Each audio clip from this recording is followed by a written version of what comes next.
there is a level of skepticism, frankly, when it comes to just how they're looking at the returns in the market. Some are asking, how is this possible? With whether it's the political rhetoric or just, thinking about, hey, they'll take it. Like the returns in the market this year, obviously they're very happy with it.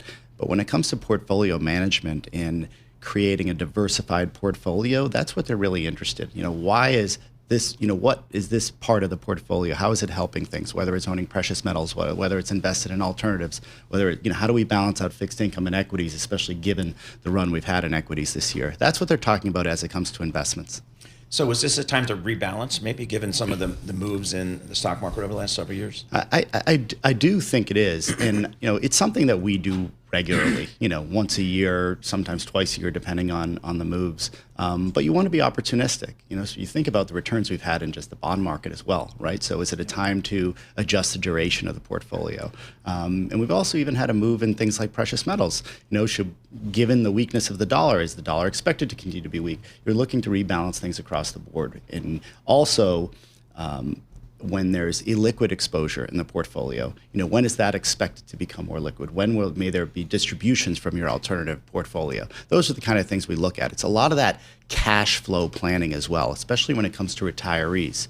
So when you're thinking about reallocating, you want to reallocate based on the cash flow plan and the financial plans we've put together for our clients.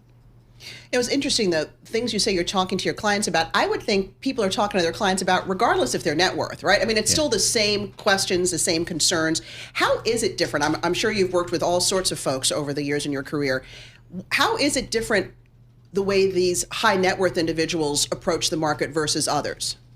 Yeah, so I think generally high net worth people are already rich. They just want to stay rich. Right? So it's about maintaining? Very much so. It's about maintaining, especially about maintaining their purchasing power. So when they think about inflation, especially what we've faced the last few years, is one of the reasons, frankly, we've been in things like, gold for the last 4 years. So that certainly helped. But then, again, looking at alternatives like multifamily real estate or industrial real estate, whatever it may be, those kind of things, protecting the purchasing power is very important. Now, you can get that with equities, right? But when you see the types of moves you've had in the market, and we're going into a midterm election year, midterm election years tend to be volatile, peak to trough.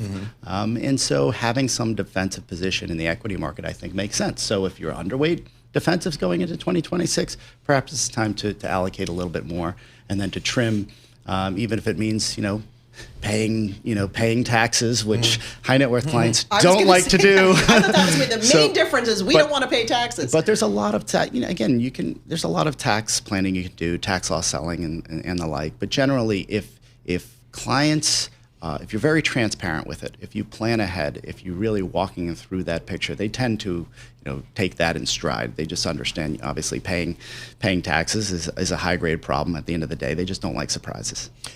You mentioned alternatives. What do you think is a reasonable allocation to alternatives these days for an average, client? So I include gold and alternatives, and gold is high single digits, close to 10% in the portfolio. So if you add on other alternatives, maybe you're looking at 15 to 20% overall in alternatives. I think that's a very reasonable allocation for the risk portion of the portfolio, right? So if someone is obviously retired, has a heavy fixed income allocation, you would balance those things accordingly. What about crypto? Are they playing? And you're laughing. Are they playing in crypto, or are they staying away from it? I'm sure they're playing in crypto. I don't put them in it, but I've always said why not? play Why at your own risk, because as I said, I'm looking to protect purchasing power. I've already chosen what I think is the best way to offset that purchasing power risk. The best example I would say is having gold. Crypto is it's correlated so much to the Nasdaq, right? And, I've heard people say, you own gold for the left-tailed risk and you buy crypto for the right-tailed risk. I don't really buy that entirely. I think it's very correlated to the Nasdaq, and I haven't really been proven wrong to this point.